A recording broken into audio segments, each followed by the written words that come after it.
capital market regulators from around the world converged on the city of Luxembourg recently for the 38th Annual Conference of the International Organization of Securities Commission, iosco, the platform saddled with the responsibility of regulating the global securities market. The 2013 iosco conference with the theme Connecting Global Finance was graced by securities market experts, relevant stakeholders, heads of securities commissions of different countries, representatives of various market jurisdictions, including Nigeria, whose delegation was led by Ms. Arunma Ote, Director General, Securities and Exchange Commission, SEC Nigeria, as well as financial market scholars who came with the sole aim of assessing the status of the world's capital markets, identifying challenges and proffering solutions to the challenges. The conference was declared open by Mr. Jean-Claude Juncker, the Prime Minister of Luxembourg, who maintained that the theme of the 2013 iosco conference, Connecting Global Finance, was in harmony with the value proposition of the Luxembourg Financial Center, which was promoting the city-state of Luxembourg as a crucial connector in global finance. Ladies and gentlemen, it is a great pleasure indeed to welcome you to Luxembourg. In fact, we are delighted, we are honored that the Luxembourg Supervisory Authority of the Financial Sector, the CSSF, has been chosen to host your annual conference, the main event in this organization's calendar. We consider this also as the recognition of the contribution that Luxembourg has made over the last decades in the field of international cooperation and integration, not only in the field of finance, by the way. The slogan of this year's annual conference is Connecting Global Finance. This slogan fits well with the value proposition of the Luxembourg Financial Center, which is quite essentially European and global in its reach. Luxembourg is home to people from over 160 different nations. But Toron has told us just a few minutes ago that's 170. Yesterday night, when this was written, it was 160. The Luxembourg economy is one of the most open in the world. In trade, and in particular in finance, the local market represents only a small fraction of goods and services produced locally. The most of the world's premier actors in international finance, the value proposition of the Luxembourg Financial Center has not gone unnoticed, thereby promoting Luxembourg to become an important connector in global finance. However, as the recent history of finance has demonstrated, the increasing interconnectedness of the world economy creates new opportunities, but it also creates new challenges. This, in turn, confronts supervisory authorities with new challenges as they must keep pace with internationalization and become themselves more interconnected. In this process, iosco plays a very important role, and there is hardly a more appropriate place than Luxembourg for you to discuss on how to further enhance that role. People sometimes say that the greatest asset in finance is not money but trust. In order to restore the trust of all investors, retail, professional, institutional, wholesale investors in financial markets, regulators should set the example of meeting more often, discussing issues more frequently, and regulators should get to knowing each other better. They should exchange views and learn from each other's experiences, good and bad, for a better mutual understanding between regulators, taking into account the respective historical and cultural background, will certainly be beneficial for the investors, for the markets, and for the industry. In view of the fact that finance has become international, almost by essence, it is important that the regulators feel comfortable in their relationships with one another and that they can rely on each other. For regulators as well, mutual trust is the greatest asset.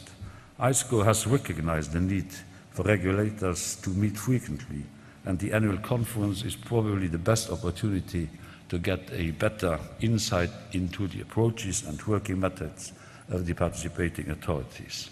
Of course, it goes almost without saying that the industry has to play its part and makes its contributions to restoring the trust of the investors. Today, iosco is recognized as the global standard setter for the security sector.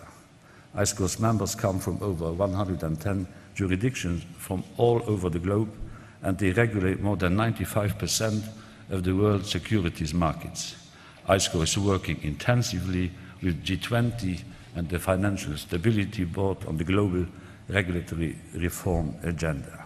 It is in the interest of all the financial centers, but in particular in the interest of financial centers from smaller countries, to have financial markets that operate in an efficient, transparent, well-regulated environment and that apply the same standards and are subject to equivalent rules. Enumerating iosco's roles in responding to challenges confronting the world securities markets, Greg Metcalfe, iosco's board chairman, proffered that the organization should constitute the standard-bearer in confronting risks and threats. It must lead in setting standards for anticipating and responding to stress in markets across jurisdictions. He emphasized that iosco should be seen as a key reference point for global securities regulation by stakeholders, contending that it must be perceived as proactive, forward-looking and effective. I became chairman at a critical time in the financial services industry, I believe, for securities regulators and for iosco. I think we actually have a number of common challenges. But again, often challenges are also opportunities, and I see them more as opportunities than as challenges. First of all, I think market-based financing clearly is growing, is seen as a critical role to play in funding economic growth in the coming years. Secondly, the globalisation is a fact of life. It's a challenge, and I think it's an opportunity. Thirdly, the increasing importance of growth in emerging economies is absolutely important in terms of the role they will play in facilitating future economic growth. And then finally is financial innovation. Always a good thing, but what we need to be careful of is when it drives complexity and perhaps adverse outcomes. So as I said, I think that these are four key challenges, but I think, again, I think there are opportunities. I think they're ones which I believe that we are grasping and we will continue to grasp over the coming years. So let me just give you some idea of what I see as iosco's role in dealing with these challenges and opportunities. As I said, my view is that as an organisation, we want to be seen, I believe we are seen by many of our stakeholders, as the key global reference point for securities regulation by our stakeholders, whether they be policymakers, industry, or our fellow members.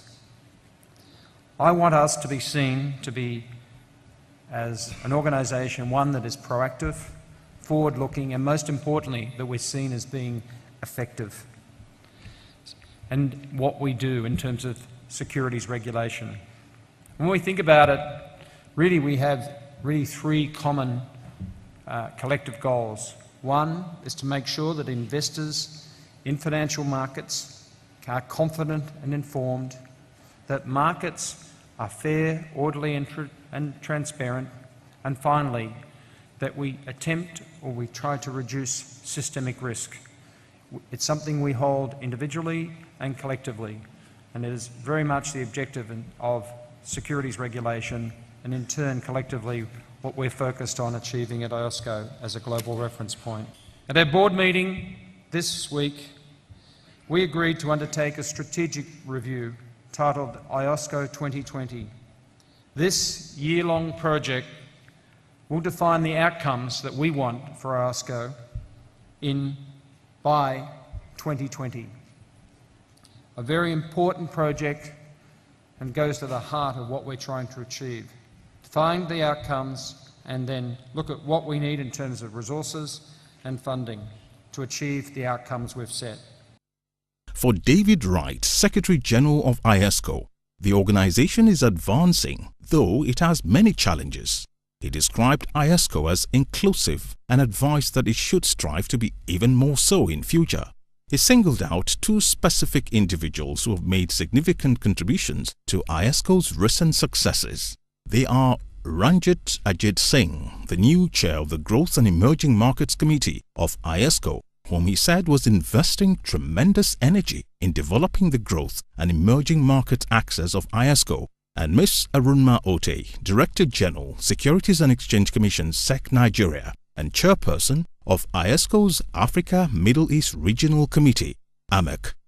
He remarked that not only was Ote doing a swell job of restoring integrity to the Nigerian capital markets, she had also been instrumental to uniting Africa and Middle East markets and strengthening the voice within the iosco platform. We have many challenges before us, as Greg Medcraft and Ranjit Singh have outlined. But I think we've got a lot going for us. The first thing is that we're really a truly global organization. We have over 200 members, many here today. And I don't think you can underestimate the benefits of bringing people together in a fraternal way, building friendships that last lifetimes, and many people work throughout their lives as regulators. That's just incalculable gain. And as Greg says, the more we can mix people around, the stronger those friendships will be. We are also inclusive, and I think we should strive to be even more so in the future. And I think two people right here in the front embody that. Ranjit Singh, the new chair of the Growth and Emerging Markets Committee, who I know already is putting tremendous energy into developing the growth and emerging markets axis of iosco. And let me also mention here Arunma Ote, the chair of the SEC Nigeria, chair of our AMEC committee. And I've been participating in a number of her meetings, and I can see the enormous effort she makes to draw together her members and seek to converge their views. It's admirable, and we need more of that in iosco.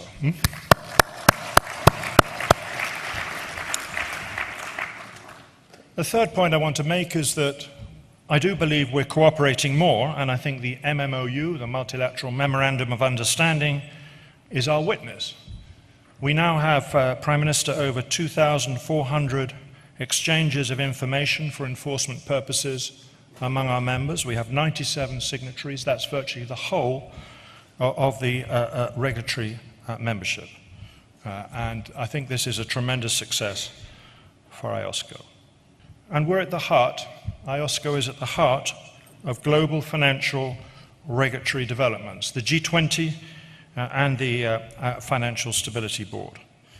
It's absolutely essential that we play our role, that we, as Greg says, are the reference point for securities regulation.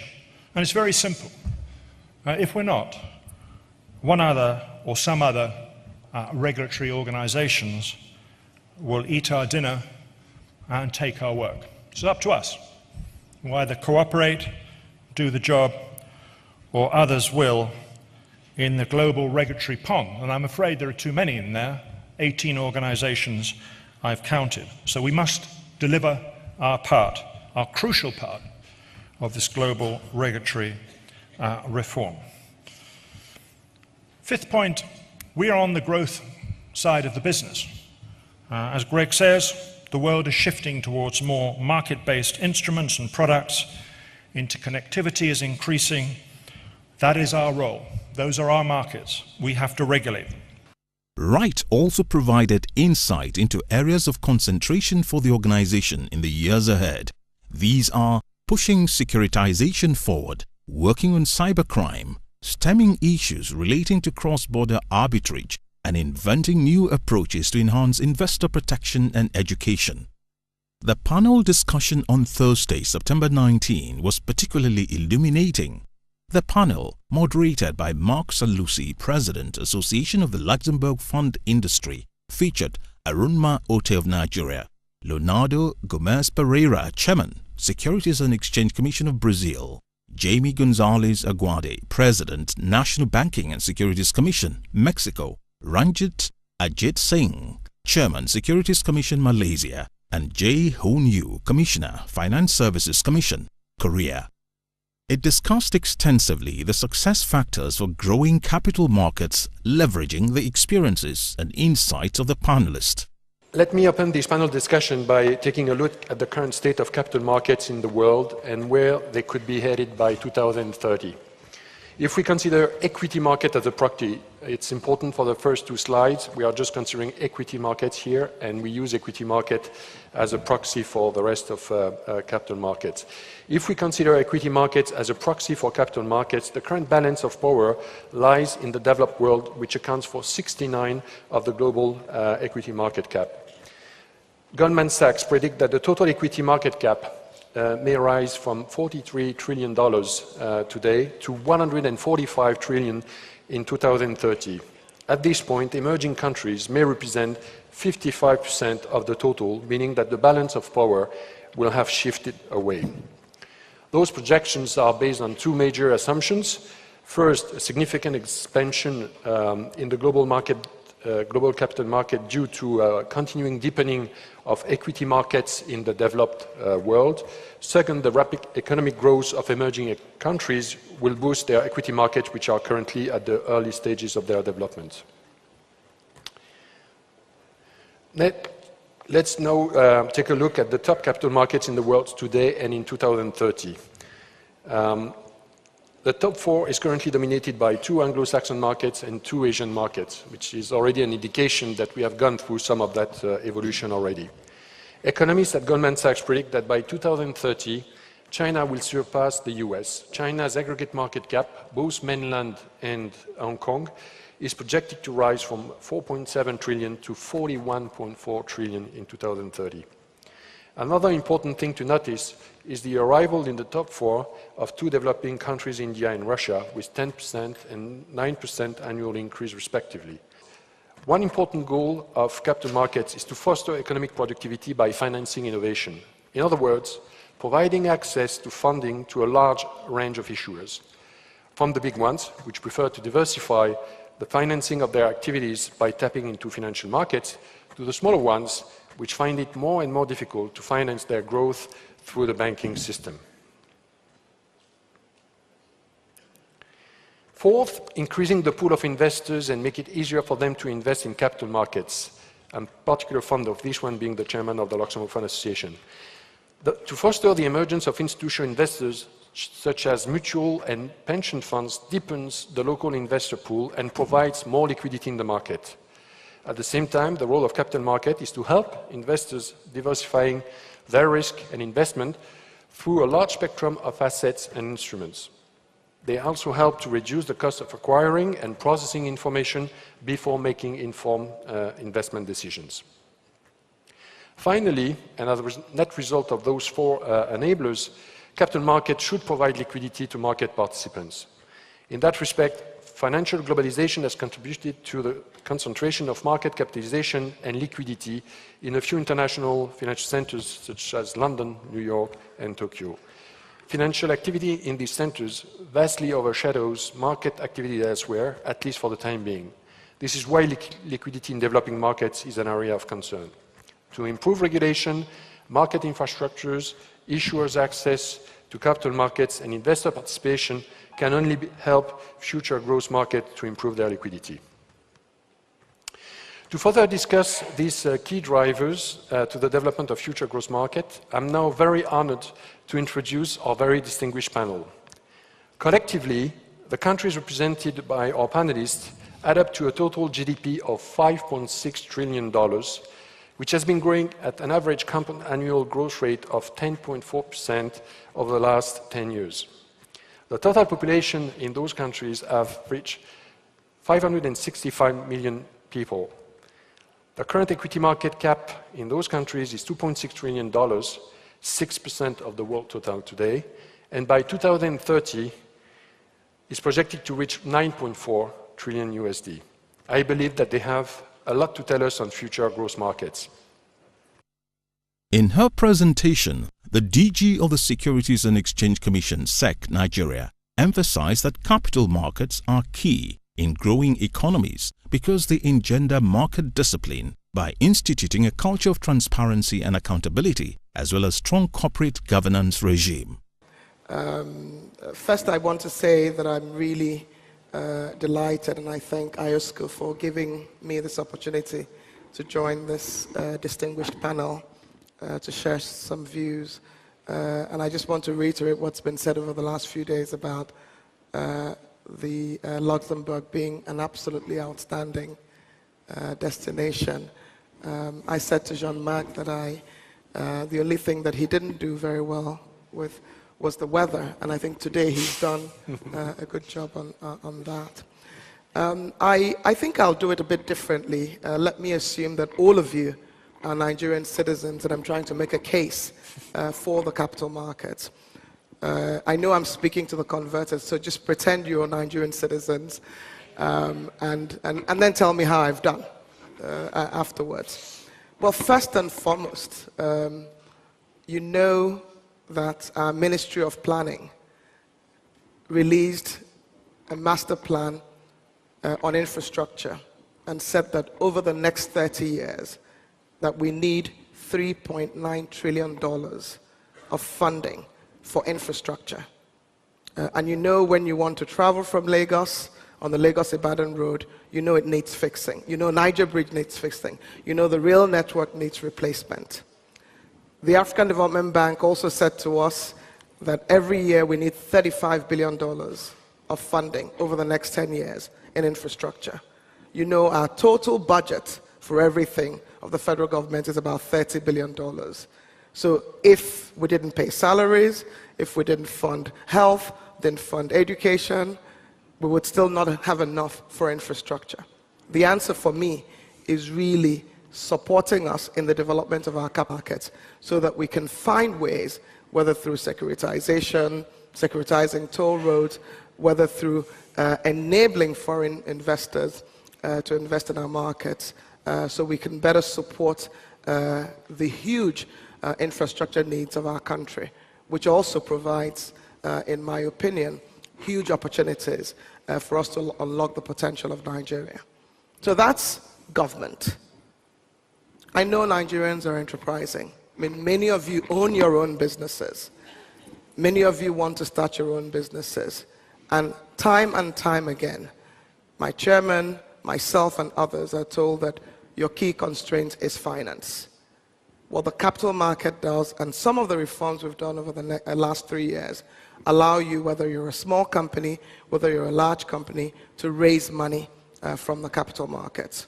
But I want to see amongst you young people that I see in the audience is the Mark Zuckerbergs and the Aliko Dangotes of the world. Aliko